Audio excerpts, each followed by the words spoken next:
ಧರ್ಮಸ್ಥಳದ ಸುತ್ತಮುತ್ತ ನೂರಾರು ಶವಗಳನ್ನು ಹೂತಿಟ್ಟಿರುವ ವಿಚಾರಕ್ಕೆ ಸಂಬಂಧಪಟ್ಟಂತೆ SIT ತನಿಖಾ ತಂಡ ತನಿಖೆಯನ್ನು ನಡೆಸ್ತಾ ಇದೆ. ಇದರ ನಡುವೆ 1986ರಲ್ಲಿ ಪದ್ಮಲತಾ ಅನ್ನುವ ಯುವತಿಯ ವಿಚಾರಕ್ಕೆ ಸಂಬಂಧಪಟ್ಟಂತೆ ಇವತ್ತು ಮತ್ತೊಮ್ಮೆ ಆ ಒಂದು ಕೇಸನ್ನು ರೀಓಪನ್ ಮಾಡಬೇಕು ಅಂತ ಹೇಳಿ ದೂರನ್ನು ಕೊಡೋದಕ್ಕೆ SITಗೆ ಅವರ ಸಹೋದರಿ SIT ಕಚೇರಿಗೆ ಆಗಮಿಸಿದ್ದಾರೆ. ಅವರ ಸಹೋದರಿಯನ್ನು ನಾನು ಮಾತಾಡ್ತಾ ಹೋಗ್ತೀನಿ. ಅಮ್ಮ ನಮಸ್ಕಾರ. ಇಷ್ಟು ವರ್ಷ ಆದಮೇಲೆ ಈಗ ನೀವು SIT ಕಚೇರಿಗೆ ದೂರನ್ನು ಕೊಡೋದಕ್ಕೆ ಬಂದಿದ್ದೀರಿ, ಯಾಕೆ? SIT ತನಿಖೆ ಮಾಡಿದರೆ ತನಿಖೆಯಲ್ಲಿ ಸರಿಯಾದ ಕೊಲೆಗಾರರು ಯಾರಂತ ತನಿಖೆ ಆಗಬಹುದು ಅಂತ ಹೇಳೋ ವಿಶ್ವಾಸ ಇದೆ. ಎಷ್ಟು ವಿಶ್ವಾಸ ಇದೆ? 90% ವಿಶ್ವಾಸ ಇದೆ. ಅವತ್ತು ಏನಾಗಿತ್ತು? ಅವತ್ತು ಡಿಸೆಂಬರ್ 22, 2086 ಉಜಿರೆ ಕಾಲೇಜು SDM ಕಾಲೇಜಲ್ಲಿ ಓದ್ತಾ ಇದ್ಲು ತಂಗಿ ಪದ್ಮಲತಾ. 22ರಂದು ಬೆಳಗ್ಗೆ ಕಾಲೇಜಿಗೆ ಹೋದವಳು ಸಾಯಂಕಾಲ ಧರ್ಮಸ್ಥಳ ಬಸ್ ಸ್ಟ್ಯಾಂಡಲ್ಲಿ ಬಂದಿರೋದನ್ನು ನೋಡಿದವರಿದ್ದಾರೆ. ಮತ್ತು ಅವಳು ಮನೆಗೆ ಬರಲಿಲ್ಲ, ಕಾಣೆಯಾಗಿದ್ಲು.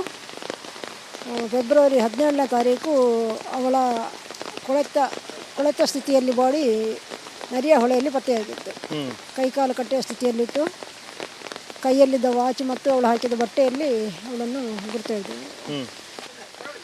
ಆಮೇಲೆ ಹೆಂಗೆ ಗೊತ್ತಾಯ್ತು ನಿಮಗೆ ಆಕೆನೆನ್ನೋದು? ಅದು ಹೇಳಿದ್ದು, ಅವಳು ಹಾಕಿದ ಬಟ್ಟೆ ಇತ್ತು, ಅವಳ ಕೈಯಲ್ಲಿದ್ದ ವಾಚು, ಅದರ ಆಧಾರದಲ್ಲಿ ಗುರುತು ಹಿಡಿದೆವು. ಅವತ್ತು ಹೇಗೆಲ್ಲ ತನಿಖೆ ನಡೆದಿತ್ತು? ಅವತ್ತಿನ ತನಿಖೆ ಮೇಲೆ ನಿಮಗೆ ವಿಶ್ವಾಸ ಇಲ್ವಾ? ಅವತ್ತಿನ ತನಿಖೆ ಮೇಲೆ ಅಂದರೆ ತನಿಖೆ ನಡೆದ ರೀತಿಯಲ್ಲಿ ವಿಶ್ವಾಸ ಇಲ್ಲ. ತನಿಖೆ ಮೊದಲು ಪೊಲೀಸ್ ಕೇಸ್ ಆಗಿತ್ತು. ಅದ ನಂತರ ಗೃಹ ಸಚಿವರು ಬಂದು CODಗೆ ಕೊಟ್ಟರು. COD ತನಿಖೆಯಲ್ಲಿ ಪತ್ತೆ ಹಚ್ಚುತ್ತಾರೆ ಅಂತ ಹೇಳ್ತಾ ಇದ್ರು. ಕೊನೆ ಗಳಿಗೆಯಲ್ಲಿ ಪತ್ತೆ ಆಗದ ಕೇಸ್ ಅಂತ ರಿಪೋರ್ಟ್ ಕೊಟ್ಟರು ನಮಗೆ. ಆಮೇಲೆ ಏನು ಮಾಡಿದ್ರಿ? ಯಾವ ಥರ ಹೋರಾಟ ಮಾಡಿದ್ರಿ?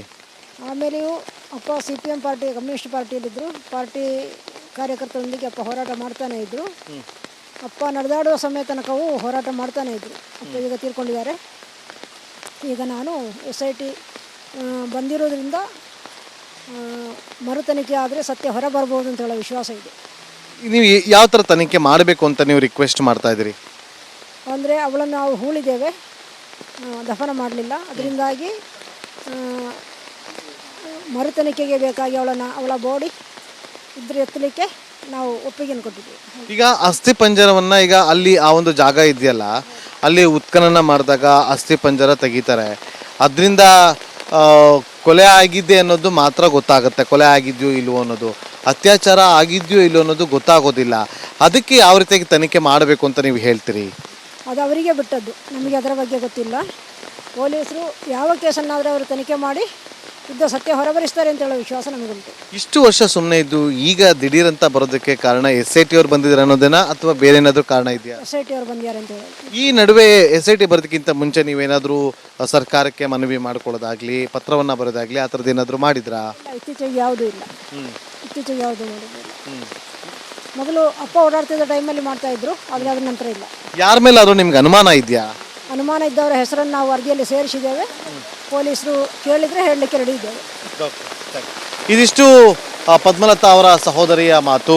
ಕ್ಯಾಮ್ರಾ ಪರ್ಸನ್ ಮಧು ಜೊತೆ ನಾಗೇಂದ್ರ ಬಾಬು, ರಿಪಬ್ಲಿಕ್ ಕನ್ನಡ, ದಕ್ಷಿಣ ಕನ್ನಡ ಜಿಲ್ಲೆ. ಧರ್ಮಸ್ಥಳದ ಸುತ್ತಮುತ್ತ ನೂರಾರು ಶವಗಳನ್ನು ಹೂತಿಟ್ಟಿರುವ ವಿಚಾರಕ್ಕೆ ಸಂಬಂಧಪಟ್ಟಂತೆ SIT ತನಿಖಾ ತಂಡ ತನಿಖೆಯನ್ನು ನಡೆಸ್ತಾ ಇದೆ. ಇದರ ನಡುವೆ 1986ರಲ್ಲಿ ಪದ್ಮಲತಾ ಅನ್ನುವ ಯುವತಿಯ ವಿಚಾರಕ್ಕೆ ಸಂಬಂಧಪಟ್ಟಂತೆ ಇವತ್ತು ಮತ್ತೊಮ್ಮೆ ಆ ಒಂದು ಕೇಸನ್ನು ರೀಓಪನ್ ಮಾಡಬೇಕು ಅಂತ ಹೇಳಿ ದೂರನ್ನು ಕೊಡೋದಕ್ಕೆ SITಗೆ ಅವರ ಸಹೋದರಿ SIT ಕಚೇರಿಗೆ ಆಗಮಿಸಿದ್ದಾರೆ. ಅವರ ಸಹೋದರಿಯನ್ನು ನಾನು ಮಾತಾಡ್ತಾ ಹೋಗ್ತೀನಿ. ಅಮ್ಮ ನಮಸ್ಕಾರ. ಇಷ್ಟು ವರ್ಷ ಆದಮೇಲೆ ಈಗ ನೀವು SIT ಕಚೇರಿಗೆ ದೂರನ್ನು ಕೊಡೋದಕ್ಕೆ ಬಂದಿದ್ದೀರಿ, ಯಾಕೆ? SIT ತನಿಖೆ ಮಾಡಿದರೆ ತನಿಖೆಯಲ್ಲಿ ಸರಿಯಾದ ಕೊಲೆಗಾರರು ಯಾರಂತ ತನಿಖೆ ಆಗಬಹುದು ಅಂತ ಹೇಳೋ ವಿಶ್ವಾಸ ಇದೆ. ಎಷ್ಟು ವಿಶ್ವಾಸ ಇದೆ? 90% ವಿಶ್ವಾಸ ಇದೆ. ಅವತ್ತು ಏನಾಗಿತ್ತು? ಅವತ್ತು ಡಿಸೆಂಬರ್ 22, 2086 ಉಜಿರೆ ಕಾಲೇಜು SDM ಕಾಲೇಜಲ್ಲಿ ಓದ್ತಾ ಇದ್ಲು ತಂಗಿ ಪದ್ಮಲತಾ. 22ರಂದು ಬೆಳಗ್ಗೆ ಕಾಲೇಜಿಗೆ ಹೋದವಳು ಸಾಯಂಕಾಲ ಧರ್ಮಸ್ಥಳ ಬಸ್ ಸ್ಟ್ಯಾಂಡಲ್ಲಿ ಬಂದಿರೋದನ್ನು ನೋಡಿದವರಿದ್ದಾರೆ. ಮತ್ತು ಅವಳು ಮನೆಗೆ ಬರಲಿಲ್ಲ, ಕಾಣೆಯಾಗಿದ್ಲು. ಫೆಬ್ರವರಿ 17ನೇ ತಾರೀಕು ಅವಳ ಕೊಳೆತ ಸ್ಥಿತಿಯಲ್ಲಿ ಬಾಡಿ ನರಿಯ ಹೊಳೆಯಲ್ಲಿ ಪತ್ತೆಯಾಗಿತ್ತು. ಕೈಕಾಲು ಕಟ್ಟೆಯ ಸ್ಥಿತಿಯಲ್ಲಿತ್ತು. ಕೈಯಲ್ಲಿದ್ದ ವಾಚ್ ಮತ್ತು ಅವಳು ಹಾಕಿದ ಬಟ್ಟೆಯಲ್ಲಿ ಅವಳನ್ನು ಗುರುತು ಹಿಡಿದೆವು. ಆಮೇಲೆ ಹೆಂಗ್ ಗೊತ್ತಾಯ್ತು ನಿಮಗೆ ಆಕೆನೆನ್ನೋದು?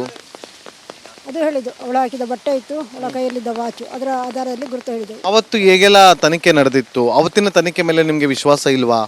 ಅವತ್ತಿನ ತನಿಖೆ ಮೇಲೆ ಅಂದರೆ ತನಿಖೆ ನಡೆದ ರೀತಿಯಲ್ಲಿ ವಿಶ್ವಾಸ ಇಲ್ಲ. ತನಿಖೆ ಮೊದಲು ಪೊಲೀಸ್ ಕೇಸ್ ಆಗಿತ್ತು.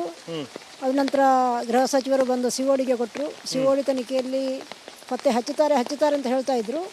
ಕೊನೆ ಗಳಿಗೆಯಲ್ಲಿ ಪತ್ತೆ ಆಗದ ಕೇಸ್ ಅಂತ ರಿಪೋರ್ಟ್ ಕೊಟ್ಟರು ನಮಗೆ. ಆಮೇಲೆ ಏನು ಮಾಡಿದ್ರಿ? ಯಾವ ಥರ ಹೋರಾಟ ಮಾಡಿದ್ರಿ? ಆಮೇಲೆಯೂ ಅಪ್ಪ CPM ಪಾರ್ಟಿ, ಕಮ್ಯುನಿಸ್ಟ್ ಪಾರ್ಟಿಯಲ್ಲಿದ್ದರು. ಪಾರ್ಟಿ ಕಾರ್ಯಕರ್ತರೊಂದಿಗೆ ಅಪ್ಪ ಹೋರಾಟ ಮಾಡ್ತಾನೆ ಇದ್ದರು. ಅಪ್ಪ ನಡೆದಾಡುವ ಸಮಯ ತನಕವೂ ಹೋರಾಟ ಮಾಡ್ತಾನೆ ಇದ್ದರು. ಅಪ್ಪ ಈಗ ತೀರ್ಕೊಂಡಿದ್ದಾರೆ. ಈಗ ನಾನು SIT ಬಂದಿರೋದ್ರಿಂದ ಮರು ತನಿಖೆ ಆದರೆ ಸತ್ಯ ಹೊರ ಬರ್ಬೋದು ಅಂತ ಹೇಳೋ ವಿಶ್ವಾಸ ಇದೆ. ನೀವು ಯಾವ ಥರ ತನಿಖೆ ಮಾಡಬೇಕು ಅಂತ ನೀವು ರಿಕ್ವೆಸ್ಟ್ ಮಾಡ್ತಾ ಇದ್ದೀರಿ? ಅಂದರೆ ಅವಳನ್ನು ನಾವು ಹೂಳಿದ್ದೇವೆ, ದಫನ ಮಾಡಲಿಲ್ಲ. ಅದರಿಂದಾಗಿ ಮರು ತನಿಖೆಗೆ ಬೇಕಾಗಿ ಅವಳ ಬಾಡಿ ಇದ್ರೆ ಎತ್ತಲಿಕ್ಕೆ ನಾವು ಒಪ್ಪಿಗೆಯನ್ನು ಕೊಟ್ಟಿದ್ದೀವಿ. ಈಗ ಅಸ್ಥಿ ಪಂಜರವನ್ನು ಈಗ ಅಲ್ಲಿ ಆ ಒಂದು ಜಾಗ ಇದೆಯಲ್ಲ, ಅಲ್ಲಿ ಉತ್ಖನನ ಮಾಡಿದಾಗ ಅಸ್ಥಿ ಪಂಜರ ತೆಗಿತಾರೆ. ಅದರಿಂದ ಕೊಲೆ ಆಗಿದ್ದೆ ಅನ್ನೋದು ಮಾತ್ರ ಗೊತ್ತಾಗುತ್ತೆ. ಕೊಲೆ ಆಗಿದೆಯೋ ಇಲ್ವೋ ಅನ್ನೋದು, ಅತ್ಯಾಚಾರ ಆಗಿದೆಯೋ ಇಲ್ವೋ ಅನ್ನೋದು ಗೊತ್ತಾಗೋದಿಲ್ಲ. ಅದಕ್ಕೆ ಯಾವ ರೀತಿಯಾಗಿ ತನಿಖೆ ಮಾಡಬೇಕು ಅಂತ ನೀವು ಹೇಳ್ತೀರಿ? ಅದು ಅವರಿಗೆ ಬಿಟ್ಟದ್ದು, ನಮಗೆ ಅದರ ಬಗ್ಗೆ ಗೊತ್ತಿಲ್ಲ. ಪೊಲೀಸರು ಯಾವ ಕೇಸನ್ನಾದರೂ ಅವರು ತನಿಖೆ ಮಾಡಿ ಇದ್ದ ಸತ್ಯ ಹೊರಬರಿಸ್ತಾರೆ ಅಂತ ಹೇಳೋ ವಿಶ್ವಾಸ ನಮಗುಂಟು. ಇಷ್ಟು ವರ್ಷ ಸುಮ್ಮನೆ ಇದ್ದು ಈಗ ದಿಢೀರಂತ ಬರೋದಕ್ಕೆ ಕಾರಣ SIT ಅವ್ರು ಬಂದಿದ್ದಾರೆ ಅನ್ನೋದೇನಾ ಅಥವಾ ಬೇರೆ ಏನಾದರೂ ಕಾರಣ ಇದೆಯಾ? SIT ಅವ್ರು ಬಂದಿದ್ದಾರೆ ಅಂತ ಹೇಳಿ. ಈ ನಡುವೆ SIT ಬರೋದಕ್ಕಿಂತ ಮುಂಚೆ ನೀವೇನಾದರೂ ಸರ್ಕಾರಕ್ಕೆ ಮನವಿ ಮಾಡ್ಕೊಳ್ಳೋದಾಗ್ಲಿ, ಪತ್ರವನ್ನು ಬರೋದಾಗ್ಲಿ, ಆ ಥರದ್ದು ಏನಾದರೂ ಮಾಡಿದ್ರಾ? ಇತ್ತೀಚೆಗೆ ಯಾವುದೂ ಇಲ್ಲ. ಇತ್ತೀಚೆಗೆ ಯಾವುದೂ ಮಾಡಿಲ್ಲ. ಮೊದಲು ಅಪ್ಪ ಓಡಾಡ್ತಿದ್ದ ಟೈಮಲ್ಲಿ ಮಾಡ್ತಾ ಇದ್ರು, ಆದರೆ ಅದ್ರ ನಂತರ ಇಲ್ಲ. ಯಾರ ಮೇಲಾದರೂ ನಿಮ್ಗೆ ಅನುಮಾನ ಇದೆಯಾ? ಅನುಮಾನ ಇದ್ದವರ ಹೆಸರನ್ನು ನಾವು ವರದಿಯಲ್ಲಿ ಸೇರಿಸಿದ್ದೇವೆ. ಪೊಲೀಸರು ಕೇಳಿದರೆ ಹೇಳಲಿಕ್ಕೆ ರೆಡಿ ಇದ್ದೇವೆ. ಇದಿಷ್ಟು ಪದ್ಮಲತಾ ಅವರ ಸಹೋದರಿಯ ಮಾತು. ಕ್ಯಾಮ್ರಾ ಪರ್ಸನ್ ಮಧು ಜೊತೆ ನಾಗೇಂದ್ರ ಬಾಬು, ರಿಪಬ್ಲಿಕ್ ಕನ್ನಡ, ದಕ್ಷಿಣ ಕನ್ನಡ ಜಿಲ್ಲೆ. ಧರ್ಮಸ್ಥಳದ ಸುತ್ತಮುತ್ತ ನೂರಾರು ಶವಗಳನ್ನು ಹೂತಿಟ್ಟಿರುವ ವಿಚಾರಕ್ಕೆ ಸಂಬಂಧಪಟ್ಟಂತೆ SIT ತನಿಖಾ ತಂಡ ತನಿಖೆಯನ್ನು ನಡೆಸ್ತಾ ಇದೆ.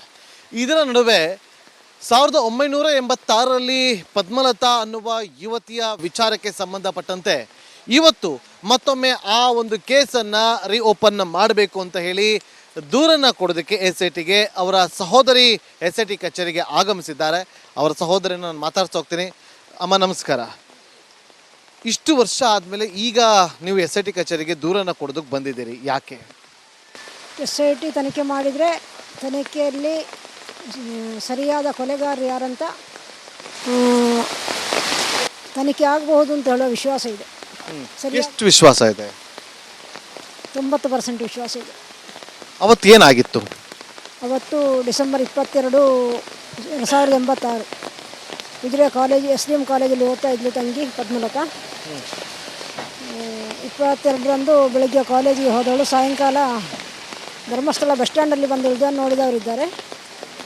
ಮತ್ತು ಅವಳು ಮನೆಗೆ ಬರಲಿಲ್ಲ, ಕಾಣೆಯಾಗಿದ್ಲು. ಫೆಬ್ರವರಿ 17ನೇ ತಾರೀಕು ಅವಳ ಕೊಳೆತ ಸ್ಥಿತಿಯಲ್ಲಿ ಬಾಡಿ ನರಿಯ ಹೊಳೆಯಲ್ಲಿ ಪತ್ತೆಯಾಗಿತ್ತು. ಕೈಕಾಲು ಕಟ್ಟೆಯ ಸ್ಥಿತಿಯಲ್ಲಿತ್ತು. ಕೈಯಲ್ಲಿದ್ದ ವಾಚ್ ಮತ್ತು ಅವಳು ಹಾಕಿದ ಬಟ್ಟೆಯಲ್ಲಿ ಅವಳನ್ನು ಗುರುತು ಹಿಡಿದೆವು. ಆಮೇಲೆ ಹೆಂಗ್ ಗೊತ್ತಾಯ್ತು ನಿಮಗೆ ಆಕೆನೆನ್ನೋದು? ಅದು ಹೇಳಿದ್ದು, ಅವಳು ಹಾಕಿದ ಬಟ್ಟೆ ಇತ್ತು, ಅವಳ ಕೈಯಲ್ಲಿದ್ದ ವಾಚು, ಅದರ ಆಧಾರದಲ್ಲಿ ಗುರುತು ಹಿಡಿದೆವು. ಅವತ್ತು ಹೇಗೆಲ್ಲ ತನಿಖೆ ನಡೆದಿತ್ತು? ಅವತ್ತಿನ ತನಿಖೆ ಮೇಲೆ ನಿಮಗೆ ವಿಶ್ವಾಸ ಇಲ್ವಾ?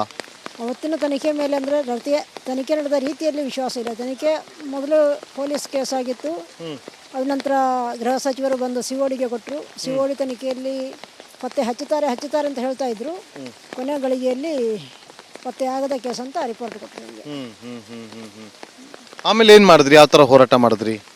ಆಮೇಲೆಯೂ ಅಪ್ಪ CPM ಪಾರ್ಟಿ, ಕಮ್ಯುನಿಸ್ಟ್ ಪಾರ್ಟಿಯಲ್ಲಿದ್ದರು. ಪಾರ್ಟಿ ಕಾರ್ಯಕರ್ತರೊಂದಿಗೆ ಅಪ್ಪ ಹೋರಾಟ ಮಾಡ್ತಾನೆ ಇದ್ದರು. ಅಪ್ಪ ನಡೆದಾಡುವ ಸಮಯ ತನಕವೂ ಹೋರಾಟ ಮಾಡ್ತಾನೆ ಇದ್ದರು. ಅಪ್ಪ ಈಗ ತೀರ್ಕೊಂಡಿದ್ದಾರೆ. ಈಗ ನಾನು SIT ಬಂದಿರೋದ್ರಿಂದ ಮರು ತನಿಖೆ ಆದರೆ ಸತ್ಯ ಹೊರ ಬರ್ಬೋದು ಅಂತ ಹೇಳೋ ವಿಶ್ವಾಸ ಇದೆ. ನೀವು ಯಾವ ಥರ ತನಿಖೆ ಮಾಡಬೇಕು ಅಂತ ನೀವು ರಿಕ್ವೆಸ್ಟ್ ಮಾಡ್ತಾ ಇದ್ದೀರಿ? ಅಂದರೆ ಅವಳನ್ನು ನಾವು ಹೂಳಿದ್ದೇವೆ, ದಫನ ಮಾಡಲಿಲ್ಲ. ಅದರಿಂದಾಗಿ ಮರು ತನಿಖೆಗೆ ಬೇಕಾಗಿ ಅವಳ ಬಾಡಿ ಇದ್ರೆ ಎತ್ತಲಿಕ್ಕೆ ನಾವು ಒಪ್ಪಿಗೆಯನ್ನು ಕೊಟ್ಟಿದ್ದೀವಿ. ಈಗ ಅಸ್ಥಿ ಪಂಜರವನ್ನ ಈಗ ಅಲ್ಲಿ ಆ ಒಂದು ಜಾಗ ಇದೆಯಲ್ಲ, ಅಲ್ಲಿ ಉತ್ಖನನ ಮಾಡಿದಾಗ ಅಸ್ಥಿ ಪಂಜರ ತೆಗಿತಾರೆ. ಅದರಿಂದ ಕೊಲೆ ಆಗಿದ್ದೆ ಅನ್ನೋದು ಮಾತ್ರ ಗೊತ್ತಾಗುತ್ತೆ, ಕೊಲೆ ಆಗಿದ್ಯೋ ಇಲ್ವೋ ಅನ್ನೋದು. ಅತ್ಯಾಚಾರ ಆಗಿದ್ಯೋ ಇಲ್ವೋ ಅನ್ನೋದು ಗೊತ್ತಾಗೋದಿಲ್ಲ. ಅದಕ್ಕೆ ಯಾವ ರೀತಿಯಾಗಿ ತನಿಖೆ ಮಾಡಬೇಕು ಅಂತ ನೀವು ಹೇಳ್ತೀರಿ? ಅದು ಅವರಿಗೆ ಬಿಟ್ಟದ್ದು, ನಮಗೆ ಅದರ ಬಗ್ಗೆ ಗೊತ್ತಿಲ್ಲ. ಪೊಲೀಸರು ಯಾವ ಕೇಸನ್ನಾದರೂ ಅವರು ತನಿಖೆ ಮಾಡಿ ಇದ್ದ ಸತ್ಯ ಹೊರಬರಿಸ್ತಾರೆ ಅಂತ ಹೇಳೋ ವಿಶ್ವಾಸ ನಮಗುಂಟು. ಇಷ್ಟು ವರ್ಷ ಸುಮ್ಮನೆ ಇದ್ದು ಈಗ ದಿಢೀರಂತ ಬರೋದಕ್ಕೆ ಕಾರಣ SIT ಅವ್ರು ಬಂದಿದ್ದಾರೆ ಅನ್ನೋದೇನಾ ಅಥವಾ ಬೇರೆ ಏನಾದರೂ ಕಾರಣ ಇದೆಯಾ? SIT ಅವರು ಬಂದಿದ್ದಾರೆ ಅಂತ ಹೇಳಿ. ಈ ನಡುವೆ SIT ಬರೋದಕ್ಕಿಂತ ಮುಂಚೆ ನೀವೇನಾದರೂ ಸರ್ಕಾರಕ್ಕೆ ಮನವಿ ಮಾಡ್ಕೊಳ್ಳೋದಾಗ್ಲಿ, ಪತ್ರವನ್ನ ಬರೋದಾಗ್ಲಿ ಆ ಥರದ್ದು ಏನಾದರೂ ಮಾಡಿದ್ರಾ? ಇತ್ತೀಚೆಗೆ ಯಾವುದೂ ಇಲ್ಲ. ಇತ್ತೀಚೆಗೆ ಯಾವುದೂ ಮಾಡಿದ್ದಿಲ್ಲ. ಮೊದಲು ಅಪ್ಪ ಓಡಾಡ್ತಿದ್ದ ಟೈಮಲ್ಲಿ ಮಾಡ್ತಾ ಇದ್ರು, ಆದರೆ ಅದ್ರ ನಂತರ ಇಲ್ಲ. ಯಾರ ಮೇಲೆ ಆದರೂ ನಿಮ್ಗೆ ಅನುಮಾನ ಇದೆಯಾ? ಅನುಮಾನ ಇದ್ದವರ ಹೆಸರನ್ನು ನಾವು ವರದಿಯಲ್ಲಿ ಸೇರಿಸಿದ್ದೇವೆ. ಪೊಲೀಸರು ಕೇಳಿದರೆ ಹೇಳಲಿಕ್ಕೆ ರೆಡಿ ಇದ್ದೇವೆ. ಇದಿಷ್ಟು ಪದ್ಮಲತಾ ಅವರ ಸಹೋದರಿಯ ಮಾತು. ಕ್ಯಾಮ್ರಾ ಪರ್ಸನ್ ಮಧು ಜೊತೆ ನಾಗೇಂದ್ರ ಬಾಬು, ರಿಪಬ್ಲಿಕ್ ಕನ್ನಡ, ದಕ್ಷಿಣ ಕನ್ನಡ ಜಿಲ್ಲೆ.